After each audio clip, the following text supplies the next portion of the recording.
Hello दोस्तों, गोया trends नमस्कार। मैं दीवंशी। मैंने आपको बड़ा डिटेल में ये बताया कि जो 35.1 के साथ में अपेंडिक्स है वो केवल और केवल पेंशन अपडेशन के लिए है। Updation of basic pay as well as of additional pension. और उस अपेंडिक्स में केवल और केवल अपडेशन संबंधित फॉर्मूले दिए जाएंगे। वर्ड फॉर्मूला नहीं है, मैं फॉर्मूली है। लेकिन उस अपेंडिक्स में सीरियल नंबर 1 में तो अपडेशन है, और इसी प्रकार सीरियल आने थे, सीरियल 1 2 3 4 5 ऐसे करके जो कुछ भी है। जब जब बेस सेटलमेंट होगा वहां आपको फॉर्मूला डालने पड़ेंगे, इन्होंने नहीं डाले। और बड़ी ही चालाकी से सीरियल नंबर 2 में अपडेशन की जगह डाल दिया इन्हें फिक्सेशन और रिफिक्सेशन ऑफ पेंशन, ये डाल दिया। और वो भी 10 महीने का, और वो भी एक टाइम का। इस प्रकार के 10 महीने के रिफिक्सेशन फिक्सेशन तो बार बार होंगे जब जब बेस सेटलमेंट आएगा, तो उसी का क्यों डाला। 1/11/1992 से लेकर के 1/9/1993 तक एम्प्लॉयज के लिए डाला, लगभग वही उसका डाला ऑफिसर्स का। तो आपने 1/11/1987 से लेकर के 1/9/1988 तक के पीरियड का क्यों नहीं डाला। ये भी तो लागू होता है। जब आपने 31 दिसंबर 2002 को रेगुलेशन को नोटिफाई कराने के लिए गवर्नमेंट को लिखा, तो उसी में मेंशन किया है आपने। और सबके समान है, यूनिफॉर्म है सारी बैंकों के। इसका मतलब यूनिफॉर्म है, इसका मतलब IBA इन्वॉल्व है, यानी IBA ने मिलकर के कोकर्म किया। तो सारी चीज बताने के बाद अब हम पॉइंट वाइज लेंगे कि आखिरकार फिक्सेशन रिफिक्सेशन क्या होता है और अपडेशन ऑफ पेंशन क्या होता है। 35 की जो अपेंडिक्स है that is concern only with the updation of pension. इसके अलावा कोई भी चीज उसमें डाली जाती है दैट इज अल्ट्रा वायरस। तो ये सीरियल नंबर 1 है अपेंडिक्स 1 का, जिसमें अपडेशन ऑफ पेंशन होता है। लेकिन सीरियल नंबर 2 में फिक्सेशन और रिफिक्सेशन ऑफ पेंशन, तो उसमें कोई स्टेप्स हैं, 8 स्टेप हैं। स्टेप 1 से लेके 6 तक कैलकुलेशन ऑफ एवरेज एम्यूलमेंट्स, रेगुलेशन 38 का भाग है।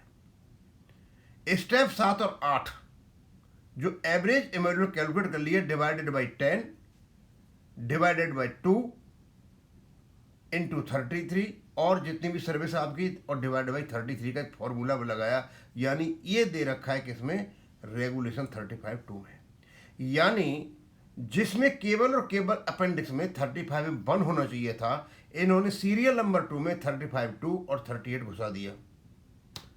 ये इंप्रेशन देने के लिए कि ये भी हमने अपडेशन किया है। और शुरुआत भी उसकी यही होती है, formula for updating basic pension. वही सीरियल नंबर 1 की होती है और वही सीरियल नंबर 2 की होती है, लेकिन शुरुआत तो अपडेशन से होती है, लेकिन नीचे वो कैलकुलेशन कर रहे हैं। ये जो चालाकी की इन्होंने, तो हम देखेंगे कि इनमें फिक्सेशन में, रिफिक्सेशन में और अपडेशन में क्या फर्क है। तो पहले तो हम देखेंगे पर्पज के आधार पर। तो फिक्सेशन में क्या आता है, टू डिटरमाइन और correct the pension payable to an individual retiree on specific, to एक खास एक ही रिटायरी के लिए, एक ही रिटायरी की पर्पज है उसकी पेंशन को फिक्स करना है, पर्टिकुलर रिटायर जब हो रहा है एक रिटायरी का। अब हो सकता है पीरियड में ज़्यादा उन ज़्यादा सारों का नहीं होगा। जैसे 7वें बेस सेटलमेंट में 8 में कितने रिटायर हुए हैं, उन सबका नहीं होगा, केवल 10 महीने का होगा, औरों का नहीं होगा। यहाँ क्या है, to remove disparity between pensioners who retired in different periods by bringing older pension to a later stage.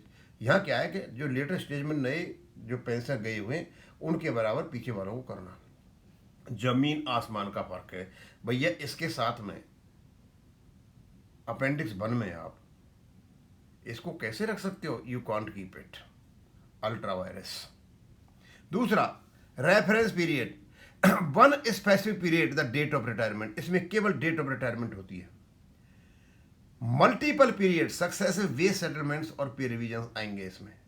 ये अपडेशन से संबंधित है, ये अपडेशन का नहीं है ultra vires, it is not related to appendix 1।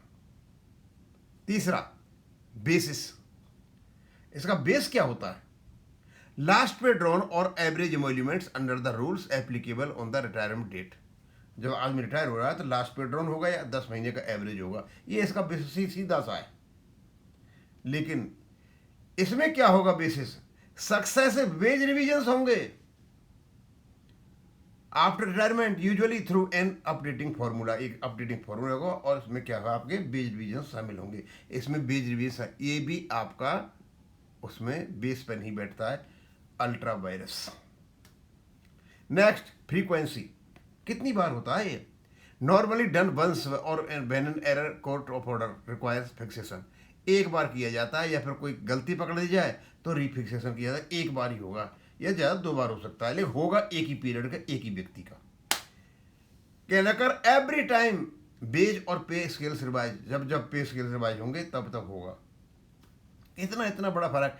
Again ये भी ultra vires. Nature, individual calculation होता है। Class wide revision affecting all eligible pensioner. Class wide लंबे उस पर होता है, काफ़ी पेंशनर्स में इकट्ठे होते हैं। दोस्तों, purpose, reference period, basis, frequency, nature के आधार पर हमने देखा कि जो सीरियल नंबर 2 है वो दूसरे पर्पज के लिए, अपडेशन के लिए नहीं है। सीरियल नंबर 1 अपडेशन के लिए है। दोनों मेल नहीं खाते हैं। जब मेल नहीं खाते हैं, अल्ट्रा वायरस। अपेंडिक्स 2 का सीरियल नंबर 2 अल्ट्रा वायरस है। रेगुलेशन 95 स्टेटरी प्रोविजन है, उसकी अपेंडिक्स भी स्टेटरी प्रोविजन है। बड़ी चालाकी से घुसाया गया यहाँ पे, और घुसाया इसलिए था कि आंखों में धूल झोंक सके, जिस प्रकार से मेहता साहब माननीय सुप्रीम कोर्ट में बड़े बड़े जोर जोर से पढ़ के धूल झोंक रहे थे, IBA और PNB के पढ़े उसके माध्यम से। इन्होंने सोचा पता नहीं कौन सा तीर मार लिया। खुद मेहता साहब को पता नहीं वो कह क्या रहे हैं। मुझे नहीं लगता मेहता साहब को पता होगा वो कह क्या रहे हैं। उनको पता होता शायद वो नहीं कहते।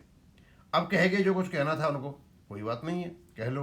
तो दोस्तों, अब बिल्कुल साफ हो चुका है कि जो